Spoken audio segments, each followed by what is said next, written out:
Welcome to Module 3 of the Idaho Partners for Good onboarding process. And today's module is on human-centered design. So the learner outcomes for this module are to understand the value and importance of using human-centered design, HCD, the basic framework of HCD, and how to align your mindset and your behaviors to match the ACD approach that we use. So grounding ourselves in our mission and vision, we develop stronger, healthier, better equipped nonprofits. So just remember the acronym SHE nonprofits, stronger, healthier, better equipped. And then our mission. What we do is we invest human and financial capital in nonprofits with both the desire and ability for outsized community impact. And we use human-centered design because it is a great tool to get to different solutions. And it's not only a tool, but it's a set of mindsets that we will use and we are using in our work currently. And there's three primary processes: the inspiration, ideation, and implementation. We really want to ask great questions to understand the needs of our investees deeply, and to really dig under the surface to identify the real versus perceived needs.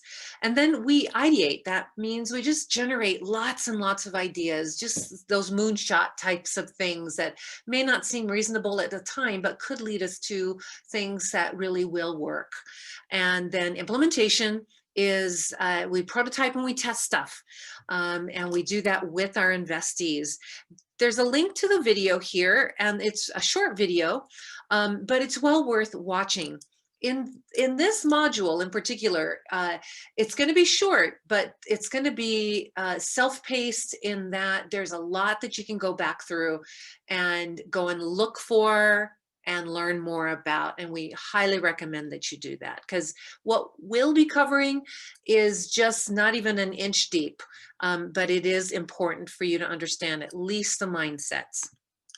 So the better solutions come from being inspired through the exploration, through empathizing, and through understanding the end user, which is our investees, and then ideating with them. We do the research on what's best practices, but we also go beyond that and we look for things that people may not have thought of. We prototype. We just use whatever's around us, and we just make things that people can interact with to give us feedback.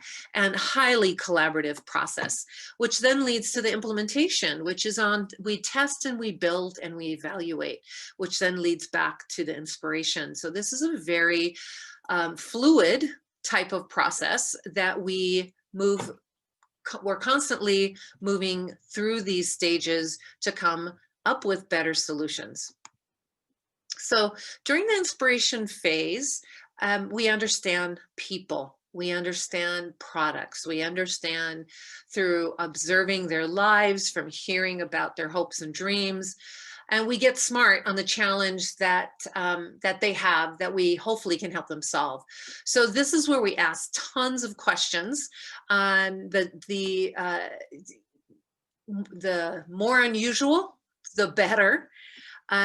We try to really look at the real needs, because oftentimes it's not until you scratch beneath the surface that you'll get beyond the perceived needs.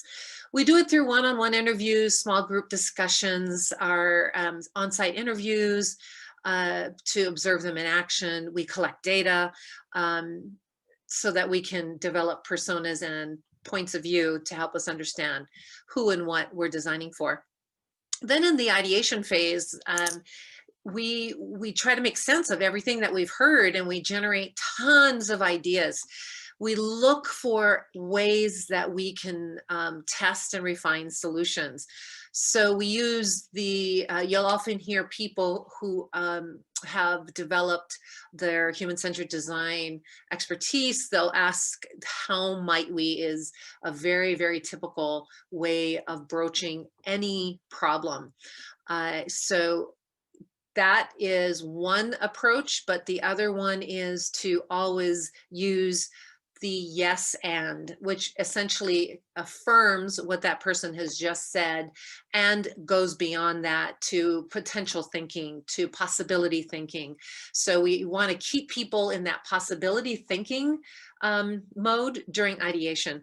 And then during the implementation, whatever we've got at hand, we start making prototypes so that we can test the ideas that that could work.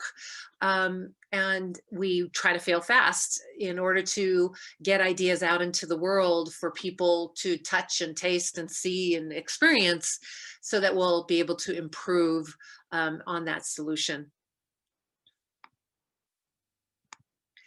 Here are the 7 mindsets of human-centered design. And each one of these, we've got links to videos on that are really, they're short, but they're really, really good. And so these are the 7 mindsets. Our empathy, we have to do our work with great empathy, trying to understand the end user versus coming in with our own preconceived notions about what could be done and how it could be done. Optimism, we've got a lot of pessimism and hopelessness, and so we really do need to lean in with an optimistic mindset. The other mindset, the third mindset, is iteration. So again, we're just going to identify as many possibilities and just try stuff and iterate on that. That essentially just means try it and see if it works. And if it partially works, then you take that partial and you build on it. Or if it was a complete failure, you're still going to learn something from it, but try something else. Creative confidence. This is something most people lose by the time they're in the 4th grade. We come into this world with incredible creative confidence. We, as babies and toddlers and preschoolers, we color and we make and we just, there's no limit on our creative confidence. Somewhere along the line, we lose it, and we're going to put ourselves back into that creative confidence zone so that we can just have fun with it as well. And we can let ourselves be kindergartners if we want to, and help generate ideas that come from a place of innocence and creativity. And then prototyping, that is something that a lot of people don't do unless you're an engineer or in the construction business, but it's a fabulous way of getting ideas out into the world for people to try before we invest a lot of time, talent, and money. Then this next one, embracing ambiguity. Oh man, it's something that is hard on a lot of people because they want it to be a very linear process. They want step 1, step 2, step 3. Unfortunately, fortunately, actually, in human-centered design, you can go from step 3 to step 5 and then back to step 2 and then step 10 and then back to step 3. So we've got to be able to allow for that fluidity and not get afraid of the ambiguity. And then the last, but certainly not least, is we are a society that has learned to shun failure and to judge people who have failed. And in this process, we want people to have room to test things and know that they have the safety of Idaho Partners for Good to fail and then try some new stuff.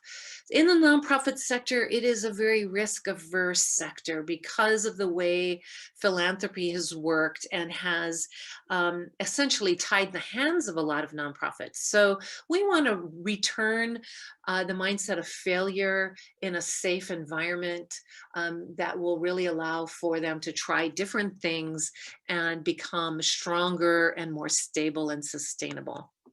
So the reasons why we use human-centered design is because our world has fundamentally shifted since the beginning of 2020.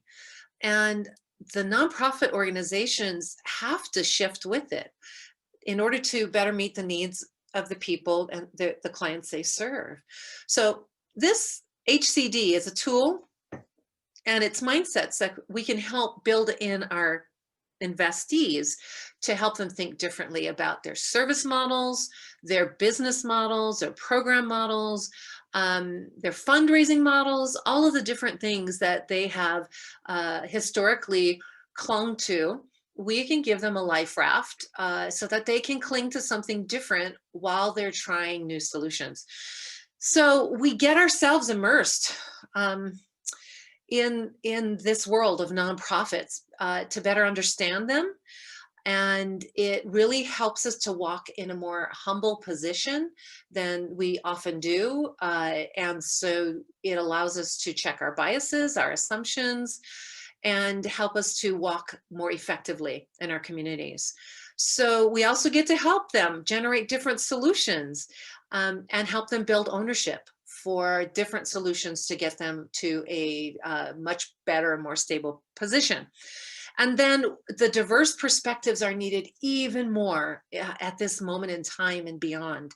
So we're trying to create a sense of wonder, a place where people can gather, where they can just go, well, I wonder what would happen if, or how might we look at this through a different set of eyes? So we really do need the diversity of perspectives, experiences to build better solutions. And then we use it because we want to create lots of ideas and test them quickly to identify what works and what doesn't. So if you want more, the Stanford D School is offering a design crash course, and we could certainly do that with Idaho Partners for Good, and we would love to do it, but we want to make sure that we have about 6 people. It'll take 3 hours. And what you just need is a willingness to learn. So if you want to email us at info@idahopartners, the number 4 good, to let us know if you're interested, we'll schedule a date and a time for 6 people at a time to go through this virtually. All right, and here's your challenge. To get ready, we want you to turn these 30 circles into recognizable objects, scenes, landscapes, symbols, and then think about what it revealed about your ability to ideate. If you have kids, do it with them. Or if you have a spouse or a partner, do it with them and just have fun. So at the end of this module, what we really want you to do is we want you to explore some of the resources that were in this module more deeply. There's lots of ways to learn more about this. And if you want to lean in on the Stanford D School crash course, then you just let us know. Alrighty, that's the end of module 3. So thank you for joining us, and we will see you again on module 4. Please look for the video descriptions below because they have the links that are mentioned in the education modules.